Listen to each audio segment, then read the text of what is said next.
تو ذرا گرامی میں آپ کے سامنے تین ائمہ کا ایک ساتھ جو ہے وہ ایک زندگی کا ایک بلکہ اہم ترین جو پہلو آپ کے سامنے پیش کرنا چاہ رہا ہوں. ایک ہمارے چوتھے امام، ایک ہمارے چھٹے امام، ایک ہمارے آٹھویں امام. کربلا کے واقعات کے بعد اچھا تینوں ایکسٹریمز ہیں. اچھا اس کے بعد بھی ایکسٹریمز تو ہیں، بہرحال 9 اور 10ویں امام کے اندر بھی ایک الگ ہی ایکسٹریمز ہیں جو ہمارے سامنے آتے ہیں.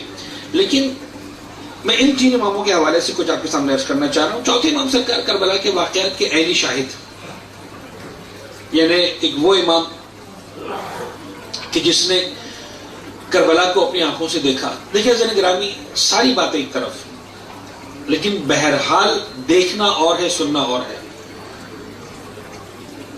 میں اکثر ہی سوچتا ہوں کہ سرکار امام سجاد کی اگر شجاعت پر بات کی جائے تو چوتھے امام کی شجاعت کے لیے اتنا کافی ہے کہ کربلا کے واقعات کے بعد وہ 34 سال تک زندہ رہے.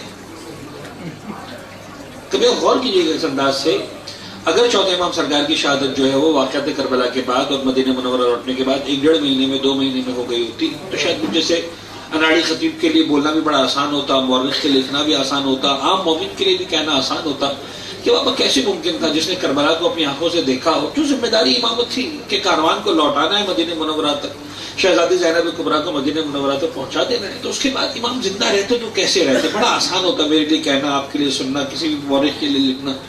لیکن چوتھے امام سرکار آپ دیکھیں 61 ہجری میں کربلا کا واقعہ پیش آیا اور 95 ہجری 95 ہجرہ میں جا کر چوتھے امام کی شہادت ہوتی. اور اتنا طویل عرصہ امام نے قید حیات میں گزارا اور ظاہر سی بات ہے کہ مصلحت پروردگار بھی تھی کہ امام زندہ رہے، لہٰذا امام نے ایک عجیب کام کیا ہے. ہم اس پر بات کریں گے کہ چوتھے امام نے کیا کام کیا اور چوتھے امام کی حیات طیبہ کتنی مشکل تاریخ ہے اور کتنے مشکل ایام ہیں. میں صرف ایک چونکہ مجھے رفتار سے بات کو آگے بڑھانا ہے تو میرا دل چاہ رہا ہے کہ میں صرف ایک اوپر سے آپ کے سامنے ایک زاویہ پیش کروں. اگر تاریخ اسلام میں پوچھا جائے کہ بتاؤ وہ کون سا دور ہے کہ جب مسجد النبوی میں مسلمانوں نے وہ ظلم ڈھایا کہ گھوڑے استبل کے مدینہ مسجد النبوی کو استبل کے طور پر استعمال کیا گیا. مدینہ منورہ کے جو ہے وہ سرحد پر مسلمانوں کے ہاتھوں مسلمانوں ہزاروں کی تعداد میں، جس میں بعض روایتوں کے مطابق 700 سے زیادہ حافظان قرآن کریم جامع شہادت نوش کرتے ہیں. مدینہ منورہ میں ہزاروں خواتین کی عصمت دری ہوتی ہے. کب ہوا؟ چوتھے امام کے دور میں. اتنا مشکل دور ہے چوتھے امام کا. اگر پوچھا جائے کہ بتاؤ تاریخ اسلام میں ایسا کب ہوا کہ مسلمانوں نے خانہ کعبہ کو منجنیق سے مسمار کر دیا، تو یہ دور بھی کسی اور کا دور نہیں، ہمارے چوتھے امام کا دور ہے. جب جو ہے وہ حجاج بن یوسف ثقفی نے عبداللہ بن زبیر کو گرفتار کرنے کے لیے خانہ کعبہ پر باقاعدہ منجنیق برسایا اور خانہ کعبہ کو مسمار کر دی. اتنا مشکل دور چوتھے امام کا. اور اس چوتھے امام نے اس مشکل دور میں کیا کام کیا؟ ایک یہ سوال. چھٹے امام کے دور میں آ جائیے، اس اعتبار سے بظاہر آسانی کا دور کہ بنو امیہ کی حکومت ختم ہو رہی ہے، بنو عباس کی حکومت اسٹیبلش ہو رہی ہے، عالم اسلام پورا تتر بتر ہے، کسی کو کسی کا ہوش نہیں ہے. اور چھٹے امام اس دور میں کام کر رہے ہیں. وہ کیا کام؟ اور اس کے بعد آٹھویں امام تک آتے آتے کہاں ایک طرف اتنا مصیبت کا دور کہ مدینہ منورہ میں جو ہے وہ مسجد میں گھوڑے باندھے جا رہے ہیں، استبل کے طور پر استعمال کیے جا رہے ہیں، اور 3 دن تک وہ گھوڑے وہیں پر ساری غلاظت گندگی کر رہے ہیں اور مسجد نبوی میں نماز تو دور کی بات. اور کہاں آٹھویں امام کے دور میں ایک بالکل اپوزٹ ایکسٹریم آتا ہے، اس لیول کا ایکسٹریم آتا ہے کہ مامون الرشید جیسا ظالم عباسی حکمران آٹھویں امام کو بلا کر کہتا ہے کہ مولا آپ جو ہے وہ اقتدار سنبھالیں، تخت خلافت سنبھالیں. چونکہ مجھے آج بہرحال آٹھویں امام کے حوالے سے کچھ بات کرنا ہے تو میں ظاہر سی بات ہے ساری سیرت اس وقت پیش کرنے کے موڈ میں نہیں ہوں. ہمیں بہرحال کربلا کا تذکرہ کرنا ہے. مجھے چاہتا ہوں کہ کسی اعتبار سے بھی کربلا کو لنک ہو، تو ہم کربلا کو لنک کرنے کے لیے آٹھویں امام کی حیات طیبہ کا وہ پہلو آپ کے سامنے پیش کرنا چاہ رہے ہیں جو انتہائی اہم ہے اور جس پہ غور کرنا ضروری ہے. کہ آٹھویں امام کو بلا کر کہتے ہیں کہ مولا آپ اگر اقتدار سنبھال لیں. اب یہ خود ایک بہت بڑی ڈیبیٹ ہے کہ کیوں مامون الرشید نے آٹھویں امام کو سرکار کو مدینہ منورہ سے خراسان میں بلا کر کہا کہ آپ اقتدار سنبھال لیں. اتنا صرف ایک چھوٹا سا آپ ایک خاکہ اپنے ذہن میں بنا لیں کہ ہارون الرشید کی ایک بیوی ہے جس کا تعلق ایران سے ہے، ملکہ زبیدہ، اور اس ایرانی بیوی کے بیٹے کا نام ہے مامون، اور جو عربی بیوی ہے اس کے بیٹے کا نام ہے امین. یہ دونوں اس کے بیٹے ہیں، امین اور مامون. اور ہارون الرشید نے اپنی زندگی میں پوری مملکت اسلامی کو 2 حصوں میں تقسیم کر دیا. سارے عربی علاقے جو ہے وہ امین کو دے دیے، سارے عجمی علاقے مامون کو دے دیے. یہ زبیدہ وہی ہے جس نے ہارون رشید کے ہوتے ہوئے بہلول دانا سے جنت خریدی تھی، اور جو اشعار میں آپ سنتے ہیں کہ بہلول نے جنت بیچی، تو وہ جناب زبیدہ کو بیچی تھی، اور بڑی مومنہ تھی، اس کے دل میں محبت تھی، عقیدت تھی، اہل بیت اطہار کی، جانتی تھی کہ یہ بہلول جو ہے وہ دیوانہ نہیں ہے، یہ آل محمد کا دیوانہ ہے۔ عام دیوانے جنت نہیں بیچ سکتے، آل محمد کا دیوانہ جب چاہے جنت بیچ سکتا ہے، جانتی تھی۔ لہذا اب جب مامون نے اپنے سگے بھائی امیر کو قتل کر دیا، تو ایک تو ایرانی ماں کا بیٹا، اوپر سے ایرانی اقتدار اس کے ہاتھ میں تھا، تو عجم کے مقابلے میں عرب سارا کھڑا ہو گیا، اور ہارون کے بیٹا اور ہارون کے مثلا بیوی، وہ سارے قبائل۔ تو ایک طرف سے یہ الغار تھی کہ تم نے اہل بیت اطہار پر ظلم ڈھایا، تم بنی عباس و بنو امیہ کو تم نے جو ہے وہ یہ کہہ کر تخت خلافت پر قبضہ کیا کہ ہمیں فاطمیون کو تخت خلافت دلانا ہے، اور تم نے جو ان کے اقتدار پر قبضہ کیا۔ اس کے بعد جب عرب والا معاملہ بھی آ گیا، اب مامون کی مجبوری تھی کہ کوئی ایسا فیس سامنے آئے جو عرب بھی ہو، جو فاطمی بھی ہو، اور 8ویں امام رضا سرکار کے علاوہ کوئی ایسا فیس سامنے تھا نہیں جو دونوں بغاوتوں کو کچل سکے، لہذا 8ویں امام کو سامنے لایا گیا۔ 8ویں امام نے انکار کیا، فرمایا کہ مامون مجھے اتنا بتا دیں، جو اقتدار تو مجھے دے رہا ہے وہ کس کا دیا ہوا ہے تیرے پاس؟ اگر وہ خدا کا دیا ہوا ہے تو تجھے کسی اور کو دینے کا اختیار نہیں ہے، اگر عوام کا دیا ہوا ہے تو مجھے لینے کا اختیار نہیں ہے۔ یعنی وہ اس اقتدار کو لے کر کیا کرے جسے پروردگار عالم نے پوری کائنات کا اختیار دیا ہوا۔ اب آپ غور فرمانے، ایک وہ والا مشکل ترین ایکسٹریم کہ جہاں صرف مصائب ہیں چوتھے امام کا سرکار، اور بدترین مظالم ائمہ طاہرین پر چوتھے امام پر بطور خاص، یعنی بابا کو شہید کر دیا گیا، اور اس کے بعد مشکل ترین دور سے چوتھے امام گزر رہے ہیں۔ خانہ کعبہ کو منجنیق سے مسمار کیا جا رہا ہے، مدینہ منورہ کے اندر جو ہے وہ گھوڑے باندھے جا رہے ہیں مسجد کے اندر، امیر مختار کا قیام ادھر سے ہوتا ہے جو ادھر پوری امت مسلمہ ڈسٹرب ہے، اور موقع کی تلاش میں کہ کوئی موقع ملا اور چوتھے امام کو شہید کر دیا جائے، اتنے سخت حالات۔ چھٹے امام کے دور میں بالکل لاپرواہ، 8ویں امام کے دور میں باقاعدہ اقتدار ہاتھ میں دیا جا رہا ہے، اور 8ویں امام نے فرمایا نہیں میں اقتدار نہیں لوں گا، تو کہا کہ ٹھیک ہے آپ کم از کم اتنا کریں کہ ولی عہد بنے۔ اب ان تینوں لیولز میں آ کر ان تینوں اماموں کا ایک ہی کردار ہمارے سامنے آتا ہے، میں آپ کے سامنے پیش کرنا چاہ رہا ہوں۔ ویسے تو ہر امام نے اپنے اعتبار سے سارے کام کیے، لیکن دو انتہائی اہم کام ہیں جو ان تینوں اماموں نے کیے۔ پہلا کام یہ کیا ان تینوں اماموں نے کہ مشکل ترین حالات میں بھی علم کے پروموشن کو نہیں چھوڑا۔ اچھا، جو زیادہ اہم کام کیا وہ سرکار سید شہداء کے حوالے سے، اس کو میں چونکہ مسائل سے لنک کرنا ہے لہٰذا اس کو میں سیکنڈ نمبر پہ رکھ رہا ہوں، ورنہ اصولاً فرسٹ نمبر اس کا، اور جو سیکنڈ نمبر اس کو پہلے لا رہا ہوں تاکہ جو ہے مجلس کی ترتیب مینٹین ہو جائے۔ تو جو دوسرا اہم ترین کام کیا وہ یہ کیا کہ علم کے پروموشن کو نہیں روکا۔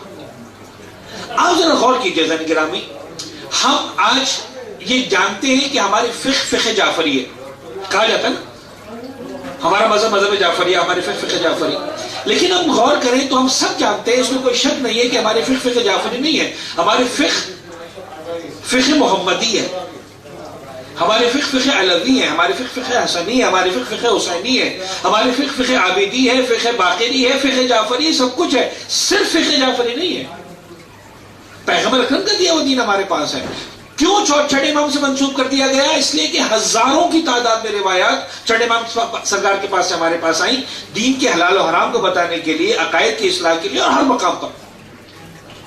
لیکن وہ چھٹے امام سرکار کہ جن کے زمانے میں ہزاروں کی تعداد میں شاگردوں کی تربیت ہو رہی ہے، اگر آپ کتابوں کو اٹھا کر دیکھیں اور تاریخ کے اوراق کو پلٹ کر دیکھیں تو وہ لفظ جو کتابوں نے استعمال کیا ہے، اگر میں اس کا بالکل پراپر ترجمہ کروں، اگر وہی والا ورڈ استعمال کروں گا تو مجھے پتا ہے کہ بات کی اہمیت کم ہو جائے گی، حالانکہ کم نہیں ہونی چاہیے، لیکن جس مائنڈ سیٹ میں ہم رہتے ہیں شاید اس کی اہمیت کم ہو جائے۔ کتابوں نے ورڈ استعمال کیا مدرسہ، اور لفظ مدرسہ جب آتا ہے تو فوراً ہمارا جو اپنا مائنڈ سیٹ ہے ہم کہیں سے کہیں پہنچ جاتے ہیں، لہٰذا آج کے دور میں اس کا بالکل صحیح ترجمہ کر رہا ہوں کہ وہ یونیورسٹی، کہ جس یونیورسٹی کے پریزیڈنٹ کہیں، چانسلر کہیں، وائس چانسلر کہیں، واٹ ایور آپ کہیں، اس لیے کہ ہمارے اعتبار سے امام کے پاس ہر طرح کا اقتدار اعلیٰ ہے، لیکن آج کل کے دور کے نارمس کو سمجھنے کے لیے جس یونیورسٹی کو چلانے والی ہستی کا نام چھٹے امام امام جعفر صادق علیہ الصلوۃ والسلام ہے، اگر آپ تاریخ کے اوراق کو الٹ کر دیکھیں تو آپ کو اندازہ ہوگا کہ اس یونیورسٹی کی بنیاد رکھنے والے امام کا نام علی بن الحسین زین العابدین ہے۔ ان مشکل ترین حالات میں چوتھے امام نے بنیاد رکھی، اور صرف حلال و حرام کا علم ہے. چوتھے امام سرکار نے ہر علم پہنچایا. اچھا چوتھے امام کا جو مجموعہ ہمارے سامنے آیا وہ صحیفہ سجادہ کی صورت میں سامنے آیا. صحیفہ سجادہ کو اٹھا کر دیکھیں آپ کو اندازہ ہوگا کہ صحیفہ سجادیہ بظاہر کتاب دعاؤں کا مجموعہ ہے لیکن صرف دعاؤں کا مجموعہ نہیں ہے. صحیفہ سجادیہ میں دعاؤں کے انداز میں یہ چوتھے امام کا خاص انداز ہے کہ انہوں نے دعاؤں کے انداز میں توحید بھی سکھائی, نبوت بھی سکھائی, عدل الہی بھی سکھایا, قیامت بھی سکھائی, اخلاق بھی سکھایا, ادب بھی سکھایا, ماں باپ کی ذمہ داریاں سکھائی, پڑوسیوں کی ذمہ داریاں سکھائی, اولاد کی ذمہ داریاں سکھائی, حاکم کی ذمہ داریاں سکھائی, رعایا کی ذمہ داریاں سکھائی, مالداروں کی ذمہ داریاں سکھائی, غریبوں کی ذمہ داریاں سکھائی. ہر ایک کو بتایا تمہاری ذمہ داری کیا ہے, لیکن الفاظ دعاؤں کے استعمال کیے. مثال کے طور پر کبھی کہا پالنے والے ماں باپ کو اپنے اولاد کی صحیح تربیت کرنے کی توفیق عنایت فرما, بتا دے تمہاری ذمہ داری یہ ہے. غریبوں کو اپنے مال پر مغرور ہونے سے بچا, غریبوں کو مالداروں کو اپنے مال پر غریب ہونے سے بچا, غریبوں کو توکل کی توفیق عنایت فرما. یہ سارے کے سارے الفاظ اگر آپ غور کریں گے جو امام جس انداز سے دعائیں مانگ رہے ہیں یہ سارے میسیجز دے رہے ہیں کہ تمہیں کس انداز سے زندگی گزارنی ہے. توحید کو ڈسکس کیا امام نے, نبوت کو ڈسکس کیا ہے. چھٹے امام سرکار کے پاس آتے ہیں, دنیا بھری ہوئی ہے, دنیا جانتی ہے کہ صرف حلال و حرام کا علم نہیں سکھایا چھوٹے امام نے, ہر طرح کے علم پر امام نے ڈسکس کیا. اور پھر آ جائیے آٹھویں امام سرکار کے پاس. آپ آٹھویں امام کے حیدر طیبہ کو دیکھیں, جب میرے مولا خراسان پہنچے تو اس کے بعد بڑے سے بڑے سائنٹسٹ, فلاسفرز, ڈاکٹرز, لائرز آتے رہے امام کے دربار میں, امام کی خدمت میں, مامون کے دربار میں, اور امام ان کے ساتھ ڈسکس کرتے رہے, اور جن گتھیوں کو بڑے بڑے علماء نہیں سلجھا پائے تھے سلجھایا. یعنی ان تینوں امام نے اپنے اپنے دور میں جو بالکل مختلف حالات ایک ہی پیغام دیا کہ دیکھو اگر ہمارے ماننے والے ہو علم کے پروموشن میں کہیں پر بھی مسٹیک مت کرنا, تمہاری فتح کا دار و مدار تمہارے صاحب علم ہونے پر ہے. مجھے نہیں پتا یہ میسج میں آج مناسب مجلس میں مناسب تھا نہیں تھا, دینا چاہیے تھا. میں سمجھتا ہوں ذمہ داری ہے ذہن گرامی. آج ہم کو زمانے کے امام کی ظہور کے لیے راہیں ہموار کرنی ہے. کیا کرنا ہے راہیں ہموار کرنے کے لیے؟ خدا کی قسم امام زمانہ کی ظہور کی راہیں ہموار کرنے کے لیے سب سے امپورٹنٹ طریقہ یہ ہے کہ پوری دنیا میں دنیا کو چلانے کے لیے بڑی سے بڑی پوسٹ اگر کریٹ ہوتی ہے, اہل بیت اطہار کے ماننے والے کے علاوہ کوئی اس پوسٹ کے لیے کوالیفائڈ نہیں کرنا چاہیے. آپ چاہے آئی ایم ایف کی بات کریں, آئی ایم ایف کے پریزیڈنٹ کی بات ہو رہی, مثال کے طور پر کوئی نہ کوئی تو ہے نا پریزیڈنٹ, کوئی اہل بیت اطہار کے ماننے کے والے کے علاوہ کوالیفائی نہ کرتا ہو اس کے لیے. ورلڈ بینک کی ہم بات کرتے ہیں نا, نہیں ہونا چاہیے کوئی فرد جو ورلڈ بینک کے پریزیڈنٹ کے لیے کوالیفائی کرے سوائے اس کے کہ اہل بیت اطہار کا ماننے والا ہو. یہ میں اور آپ آج پلان کریں گے تو 20 سال بعد کر پائیں گے. میں نہیں کر رہا دل میں کر ڈالیں. اگر واقع نعرے لگانے سے ہوتا ہے, میں منع نہیں کرتا, بعض اوقات فرسٹ ایڈ ضروری ہوتا ایمرجنسی میں. جو آپ مثال کے طور پر جو ہے وہ مداوع کرتے ہیں وہ ضروری ہوتا ہے, اس سے انکار نہیں ہے. دھرنا بعض اوقات ضروری ہے, بعض اوقات نعرہ ضروری ہے, بعض اوقات پیمفلیٹ ضروری ہے, سب کچھ. لیکن لانگ ٹرم اگر پلان کرنا ہے ہم کو, واقعاً امام کی ظہور کی رائے ہموار کرنی ہے, یاد رکھیے گا ذہن گرامی وہ نعروں سے نہیں ہونے والا, کبھی بھی نہیں ہوا, نہ ہوا ہے, نہ ہو سکا ہے, نہ ہونے والا ہے, اگر ہمیں لانگ ٹرم کام کرنا ہے. We need to promote the education amongst Shias. اور یہ میرے اور آپ کی ذمہ داری ہے. ہم سب سے پہلے یہ ذمہ داری لیں کہ ہمیں خود اس مقام تک پہنچنا ہے, اور اگر کسی وجہ سے ہم نہیں پہنچ پا رہے, کسی ایک بچے کا ہاتھ اپنے تھامنا ہے. خدا نے ہمیں نوازا ہے, پروردگار نے ہمیں دولت دی ہے اور ہمیں سوچ دی ہے, ایک بچے کو لے اس مقام پر پہنچائے کہ پھر اس بچے کو کوئی بیٹ نہ کر سکے, اور اس بچے کی ایجوکیشن اس لیے نہ روکے کہ اس کے پاس پیسہ نہیں تھا. ضروری نہیں کہ مجھے آگے بتائیں کہ ہمارا نام نے فلاں بچے کا ہاتھ تھاما ہوا ہے, لیکن آپ کی ذمہ داری ہے. آپ 2 بچوں کا ہاتھ تھام سکتے, 2 بچوں کا ہاتھ تھامیں, 3 کا ہاتھ تھام سکتے, 3 کا ہاتھ تھامیں. اس وقت اگر ضرورت ہے, یہودیت نے تباہی کے آخری دہانے پر پہنچنے کے بعد جس بنیاد پر دوبارہ ساری کائنات پر اقتدار حاصل کیا ہے اسے وہ صرف علم. محنت کرنا پڑتی ہے اس کے لیے نگرانی, سرمایہ لگانا پڑتا ہے. ایک بات بس میں نے گفتگو کو مکمل کیا. اور دوسری بات, اس علم کے بعد ڈر سب سے بڑا یہ لگتا ہے کہ جب علم آنے لگتا ہے ظاہری اعتبار سے تو انسان اہل بیت سے دور ہوتا جاتا ہے. چوتھے امام نے بھی یہی کام کیا, چھٹے امام نے بھی یہی کام کیا, آٹھویں امام سرکار نے بھی یہی کام کیا کہ پوری امت تشیع کو, امت مومنہ کو کربلا کے ساتھ جوڑ کے رکھا, اور اس انداز سے جوڑ کے رکھا کہ جس انداز سے جوڑنے کو آج کا انٹلیکچوئل شیعہ بعض اوقات بڑی آسانی سے ریجیکٹ کر رہا ہے. میں بہت ہی حساس مرحلے پر آ کے بات کر رہا ہوں، میری بات کو سمجھنے کی کوشش کیجیے گا. اس انداز سے جوڑے رکھا کہ جس انداز کو آج اہل بیت کا ماننے والا، جو انٹلیکچوئل ماننے والا ہے، جو ڈگری ہولڈر ماننے والا ہے، وہ کہتا صاحب رسمی عزاداری کیا ہوتی ہے؟ ہم رسمی عزاداری نہیں کریں گے، کوئی فائدہ نہیں. عزاداری وہ کرو جس کا کوئی فائدہ ہو. اہل بیت اطہار نے اس عزاداری سے جوڑ کے رکھا جو خالصتاً رسمی عزاداری تھی. خالصتاً رسمی عزاداری. کسی ایک جگہ مجھے ایک روایت بتا دیجئے جہاں چوتھے امام سرکار نے ذاکر کو بٹھایا ہو اور کہا کہ ایک مصائب پڑھنے سے پہلے ذرا میرے بابا کا مقصد بیان کرنا کہ میرے بابا نے جان کیوں تھی. کوئی ایک مجلس بتا دیجئے مجھے، کوئی ایک قصید روایت ایسی بتا دیجئے کہ چھٹے امام سرکار کے پاس کوئی آیا اور اس امام نے کہا کہ تو مجلس پڑھ، تو مصائب پڑھ میرے بابا کے، لیکن ذرا بتانا کہ میرے بابا نے جان کس لیے دی. رسمی عزاداری. عشق صاحب چھٹے امام کی خدمت میں روایت موجود ہے، بہار کے اندر موجود ہے، اور بہت ساری اہم کتابوں کے اندر موجود ہے. امام نے فرمایا میں نے سنا ہے کہ تو اشعار پڑھتا ہے اپنے محلے میں، لوگوں کو میرے بابا کی جد کے مصائب سناتا ہے. کہنے مولا ہاں. امام نے فرمایا ذرا مصائب پڑھ میرے سامنے. اب امام سامنے بیٹھے ہوئے تھے تو اس نے جو عربی کے اشعار پڑھ رہا تھا، وہ جو مرثیہ ہے جو بھی نوحہ تھا، اس نے بڑے ادب سے امام کے سامنے پڑھنا شروع کیا. امام نے فرمایا ایسے مت پڑھا،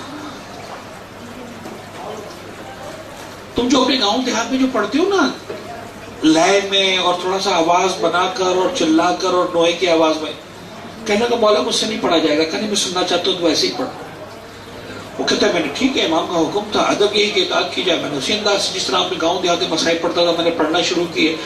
کہتے ہیں میرے مولا ایک مرتبہ آنسو بہانا شروع کرتے ہیں. کہتے ہیں خدا کی قسم چند لمحے گزرے، پردے کے پیچھے سے مستورات کے رونے کی آواز آ رہی.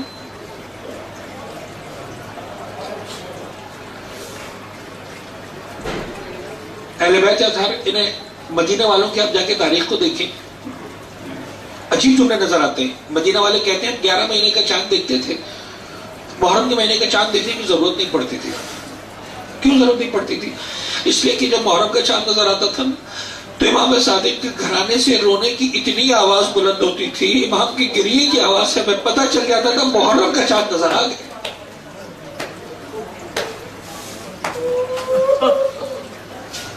آپ ذرا غور فرمائیں. 8ویں امام سرکار. عزیزان گرامی، آپ کبھی کتابوں کو اٹھا کر دیکھیں، میں تجزیاتی مطالعہ تک میں سامنے پیش کر رہا ہوں. آپ کتابوں کو اٹھا کر دیکھیں، کسی بھی چھوٹی سی کتاب کو اٹھائیں، بڑی کتاب کو اٹھائیں جس میں اہل بیت اطہار کی طرف سے امام حسین پر گریہ کرنے کے موضوع پر روایات موجود ہوں، آپ کو نظر آئے گا اکثر روایات یا چوتھے امام کی نظر آئیں گی، یا چھٹے امام کی نظر آئیں گی، یا 8ویں امام سرکار کی نظر آئیں گی. شاعر اعتبار سے اقتدار تھا، لہذا 8ویں نے قدم قدم پر بیان فرمایا رحم اللہ من احیا امرنا، خدا رحم کرو اس انسان پر جو ہمارے امر کو زندہ کرتا ہے، ہماری ولایت کی باتیں کرتا ہے مجلس میں بیٹھ کر.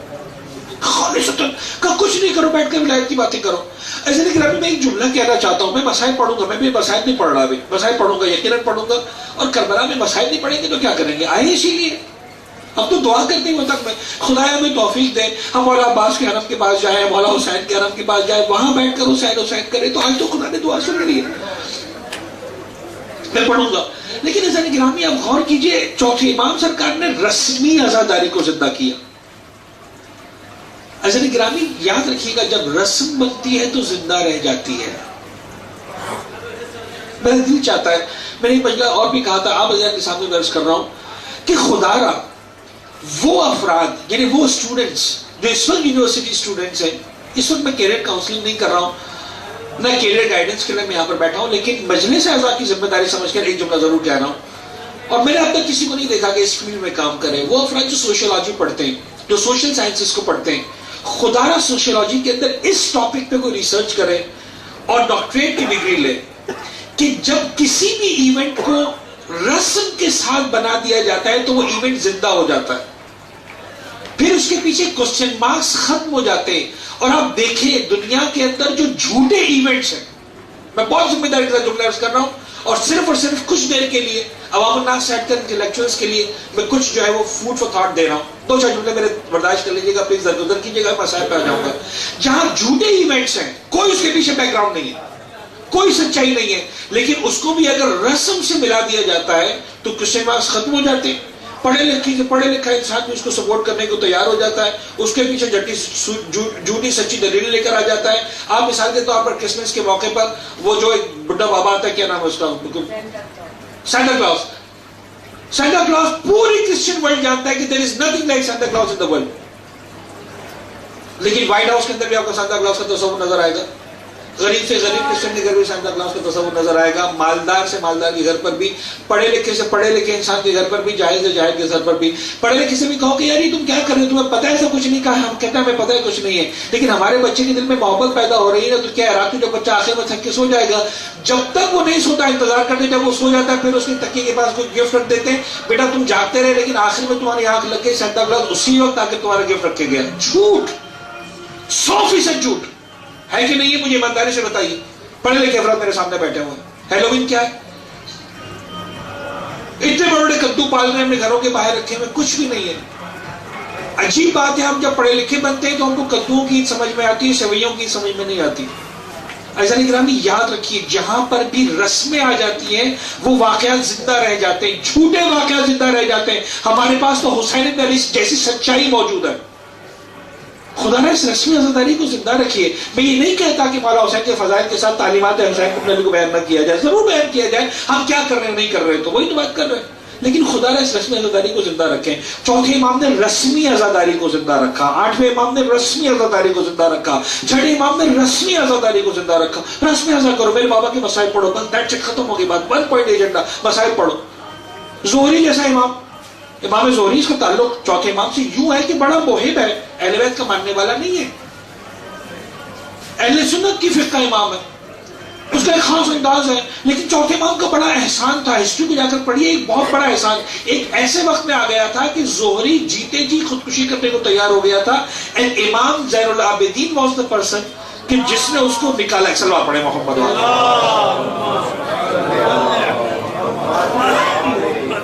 اور اس کے بعد سے عاشق تھا چوتھے امام کا، عجیب عشق رکھتا تھا چوتھے امام سے.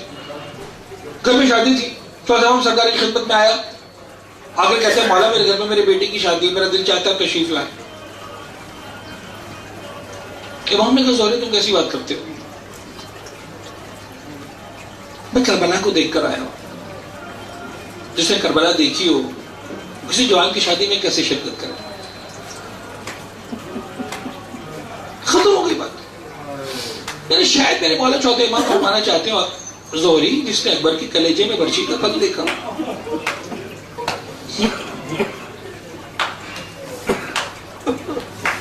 یہ کیا ہے؟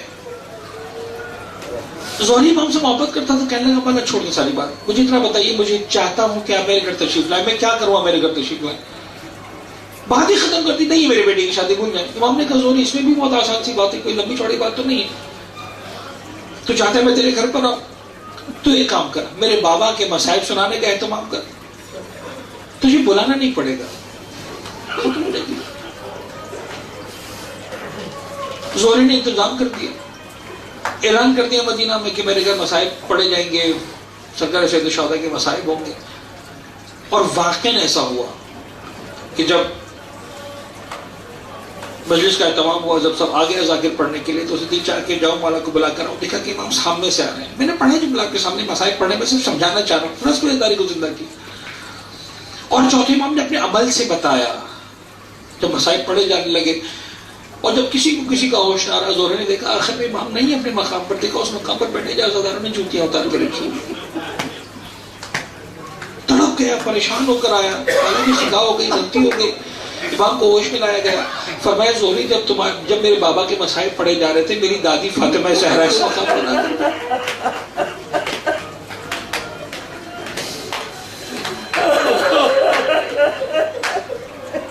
میں نے علماء سے سنا ہے، میری دادی اپنے بالوں کو کھول کر زیر سماعتوں میں دعا دے رہی تھی، تم میرے اجڑے گھر کا ماتم کرتے ہو، خدا تمہارے گھروں کو آباد.